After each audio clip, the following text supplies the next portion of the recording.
এই জিম্বাবুয়েকে white wash কিংবা Bangla wash সবই সম্ভব। বিশ্বকাপের জন্য বাংলাদেশের প্রস্তুতিটাও ভালো হচ্ছে এমন ভাবনাই জানিয়েছেন পেসার শরীফুল ইসলাম। চট্টগ্রাম থেকে ঢাকায় ফিরেছে বাংলাদেশ ও জিম্বাবুয়ে দল। সিরিজের শেষ দুই টি-20-র বাংলাদেশ স্কোয়াড থেকে বাদ গেছেন ইমন আর আফিফ, ফিরেছেন সাকিব, মুস্তাফিজ আর সৌম্য। সাইফুল উপকের রিপোর্ট। লুক অ্যান্ড ফিলে বলিউড হিরোদের থেকে কম কিসে, যদিও মুভি ফ্লপ, মুখ ফিরিয়ে নিচ্ছে দর্শকরা। বক্স অফিসে লিটন বেহাল, তবুও বিচিত্র এক কারণে সুযোগ পেয়েই যাচ্ছেন এলকেডি। হয়তো একদিন ভালো খেলবে এমন আশায় বিসিবি। লিটন লাকি, ইমন যেন অভাগা। দুই ওপেনারের দুই পথ। শেষ দুই টি-20-র স্কোয়াডে ধুঁকতে থাকা লিটন আর 3 ম্যাচের একটাতেও সুযোগ না দিয়ে ইমনকে গুড বাই বলে দিয়েছে নির্বাচক কমিটি। সৌম্য সরকার আর পারভেজ ইমনের ব্যাপারটা যেটা যে সৌম্য সরকার যেহেতু ইনজুরির মধ্যে ছিল, ও খেলার জন্য এখন ফিট হয়েছে, তো আমরা আসলে ডেফিনেটলি চাই যে ওকে একটু ম্যাচ সিচুয়েশনে দেখতে, যে ও কি অবস্থাতে আছে, যে কারণে আসলে চেঞ্জটা করা হয়েছে।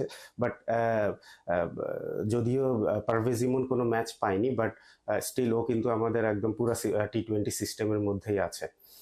আর আরেকটা চেঞ্জ হচ্ছে সাকিব আর আফিফের ক্ষেত্রে।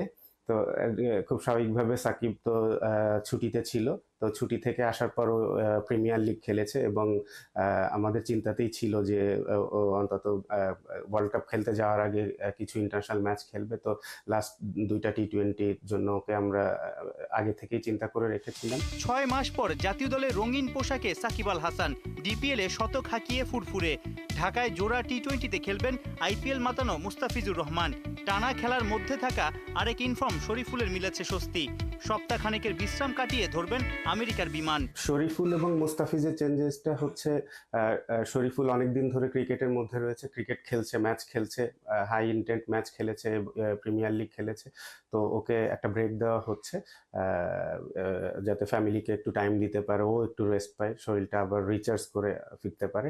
আর মুস্তাফিজের ব্যাপারটাও ঠিক একই রকম। মুস্তাফিজ ইন্ডিয়া থেকে আসার পর, কারণ ও অনেক দিন ফ্যামিলি থেকে বাইরে, সবকিছু থেকে বাইরে, ওর সঙ্গে যদিও এগুলো ওর সাথে কথা বলেই করা হয়েছে যে ওকে আমরা চেয়েছিলাম যে ছোট্ট একটা রেস্ট দিতে, তো সেটা আমরাও ওকে জিজ্ঞেস করেছিলাম যে আগে নিবে কি পরে নিবে, তাও এগ্রি করেছে যে আগে নিয়ে তারপরে একবারে খেলে চলে যেতে চায়। চট্টলায় লিটন, তানজিদ শান্ত ছিলেন নড়বড়ে।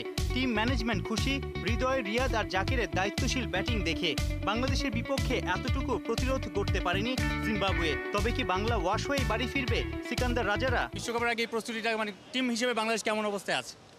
আমাদের যেহেতু তিনটা দিচ্ছি, আমার মনে হয় ভালো পজিশনে আছে ইনশাল্লাহ। হোয়াইট ওয়াশ তো সম্ভব, বাংলা ওয়াশ ইনশাল্লাহ। বাংলায় এসে রান নেই, দল জয়ও পাচ্ছে না। তবে পরিবার নিয়ে আসা জিম্বাবুয়েন ক্যাপ্টেন ঠিকই দারুণ আতিথেয়তা পাচ্ছে। জিম্বাবুয়ে দলের অন্য সবাই চড়েছে এক বাসে, আর রাজার পরিবারের জন্য আলাদা আরেকটা বাস। সাইফুল রূপক, ৭১।